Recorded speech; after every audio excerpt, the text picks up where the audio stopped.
Okay, we are at the southwest corner of the house and around the laundry area. And around the corner like this, you'll notice that we've got some of our bricks are recessed around this corner. Okay, so that tells us that something's happening here. All of our windows are single pane, wooden frame. They're all painted closed, and we got lots of cracking and peeling paint. So I've got a 6-foot whiskey stick here. Look at that. Okay, so there is some movement. It is moving out, and those bricks stayed in place. And then we got the stair step cracks right there. Walk along here. We're on the west side of the house. These are the river rocks. We've got some cast iron. I hope it's not all cast iron, but it is what it will be, whatever it turns out to be. We've got weep holes underneath here, okay, which is a good thing because the brick is a facade. It's a wood house. There's a vapor barrier behind here, and then the only thing that, I mean, if you have an event, water will come out of here, but most of the time, the only thing that's going to come out of here is water vapor. But weep holes are important. I don't see weep holes on a house of this vintage too much. I can also see that the tone or the color, the hues, okay, are changing in the brickwork. So there's been some extensive repairs to this house. If you look at the windows, and above our windows, we're experiencing stair step crack. Well, that's a vertical crack. That's a kind of a vertical crack. Vertical and stair step cracks between the brick and mortar over our windows because our lintels are metal. They hold up the brick, but we have disrupted the drainage plane. So when the moisture goes through, because brick is porous, mortar's porous. This house could burn down, you can reuse the brick. It's a great building material, but that's why we have the drainage plane. That's why we have the weep holes. But when we put the lintels up here, we've disrupted the drainage plane. So when the moisture sits on top of the lintels rust, and when metal rusts, it expands, and when it expands, we get all these cracks. And we're going to have quite a few. Now, the vintage of this house, the old, 80 years ago, we didn't have what's known as control joints. Some people call them expansion joints, call them what you will. The house will make its own expansion joints. If you don't, okay, its own lack of control joints is, I guess, what I'd call that. I like that, the lack of control joints. So the house, okay, you got this much brick. If it was built today, we would have some control joints. That's not a deficiency because I don't think they even considered it back then. It might have been in some building science university or something, but it really wasn't applied. There's some more stair step cracks. We got some rotten fascia board right here. We're still on the west side. We're going counterclockwise around the house. Moving on along. Then we've got all these gaps around the chimney, and they've got some foam that's been put up there. You got some more recessed bricks. All right, you see this pipe? It's over the window, barely over the window. All right, if water comes out of that, you know you have an air conditioning problem. That's what it's there for. I see some more foam around the chimney. You're always going to find some leaks around the chimney. Stonework chimney, got a chimney cap. Then on this corner right here, this is the living room. Okay, so we got some vertical cracks through the masonry. When you have the masonry right here that kicks out and supports the brickwork, then the term for this masonry, or the term for the edges anyway, is drainage plane. Just a minute. It'll come to me in a moment. I've got the technical word for that.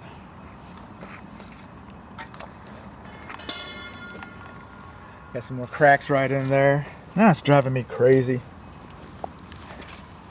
Hang on. Shooting live gonzo. I can say that these windows on both sides of the fireplace in the living room have been sealed, so they won't look like windows inside. Water tables. The water tables. I had to check my notes because I had remembered it earlier. So these are called water tables. And so there should have been some kind of provision for drainage at the water tables as well. And again, these windows, you can see the wood behind there, so we're probably going to have some kind of a paneling in there. I haven't been inside yet. Coming in here, here's our water table, not shedding water. Here's our window. Here's our cracks right there. There's our cracks, and in fact, we got cracks all around this window. Going on up, trees. I know those are ornamental. That one's not. Trees, and these still count. Trees should not be closer to a structure than 25 feet. So that way the branches don't fill your rain gutters full of leaves and pollen and stuff, so that the branches don't tear up your roof, which does not look like it's a new roof, by the way. Does not look like it's a new roof. And the roots don't suck the... it's a crawl space, so you can't keep them too dry. But the roots will expand and cause movement to the house. Like over here. Look at that. That's a pretty good one right there. Want to get in close and kind of check it out? You think water can get in there? I do. Got a broken window pane right here. Where do termites live? In the ground. Oh. What do they eat? Dead wood? Oh. What's wood mulch? Dead wood on the ground next to your house? That's called a clue. It's called a clue. You're asking for them, and then you got cracks like that going in there, and shade from the tree, and the wood mulch. It's a perfect storm. We got some high soil over here on the west side of the front porch. Moving on along.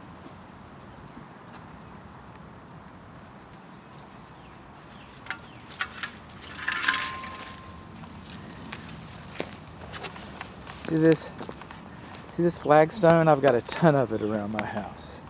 In fact, yesterday my wife spent a lot of time, we got gravel between ours, and taking care of the weeds that grow up between it and stuff. But just know this, okay? This is not dimensionally uniform. Alright? And I never paid it much mind until my father-in-law came to visit, and he was advanced in the age at the time. And I saw how much trouble he was having, visiting us and navigating around our yard. And it had occurred to me, and now that I'm getting closer to his age then, been married a long time.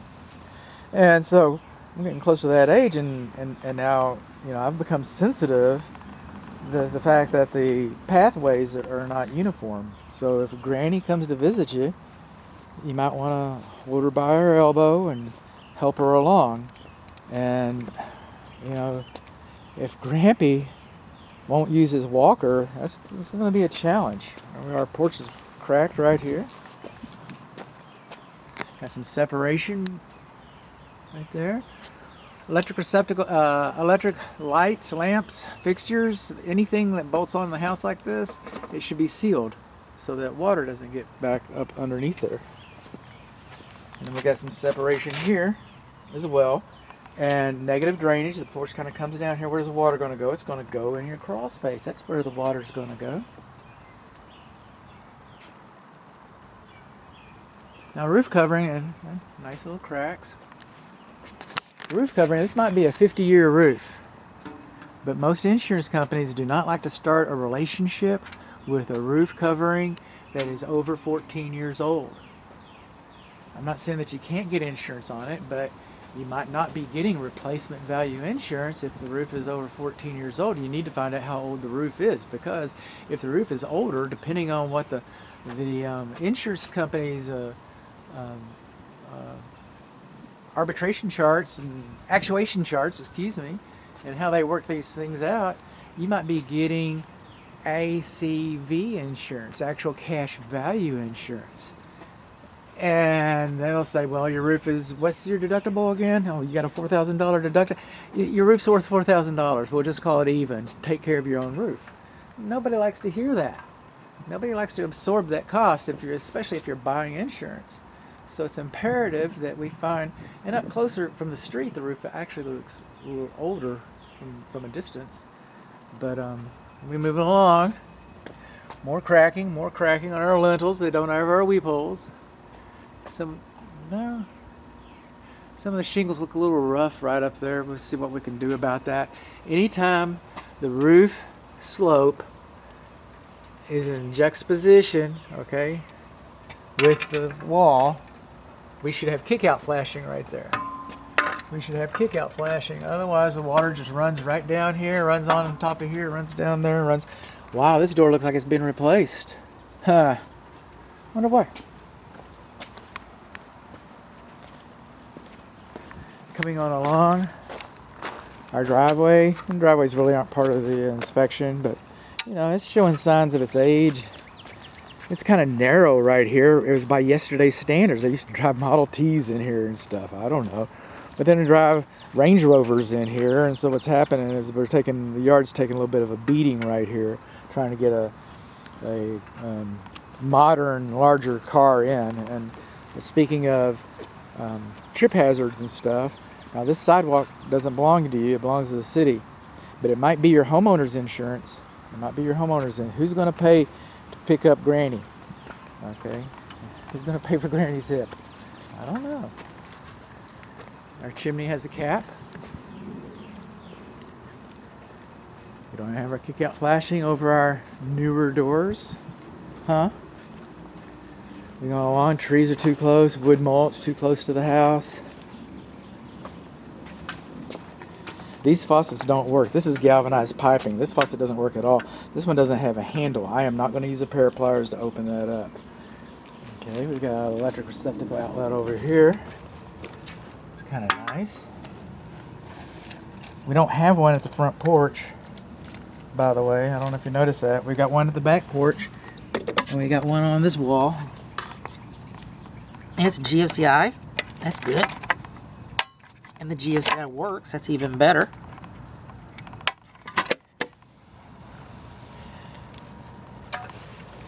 Not a surprise, but this is a clue.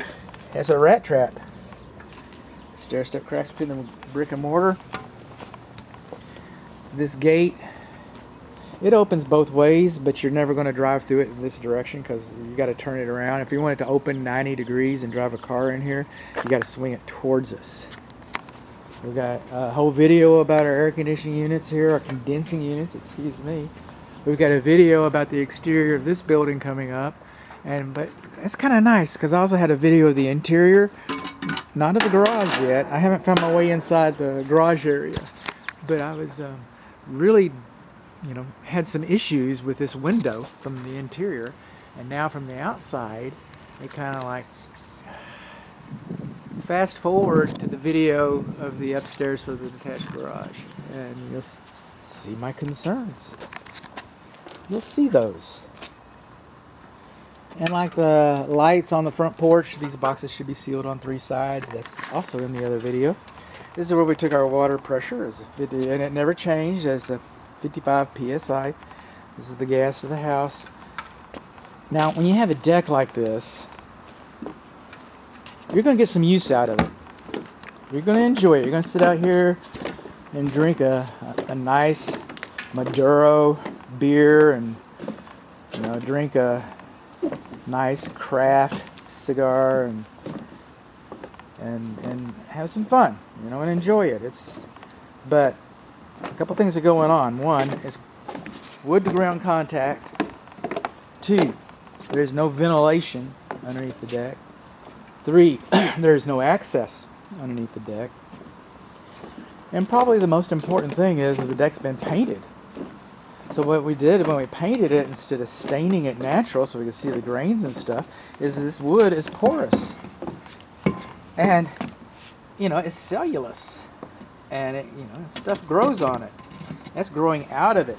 You can only imagine what's under it. This is like taking a jar and turning it upside down and putting it on the ground. Take the lid off of the jar, turn it upside down, glass jar, put it on the ground, and the water will accumulate inside that jar. You can tap, pour it out, drink survival from Boy Scouts.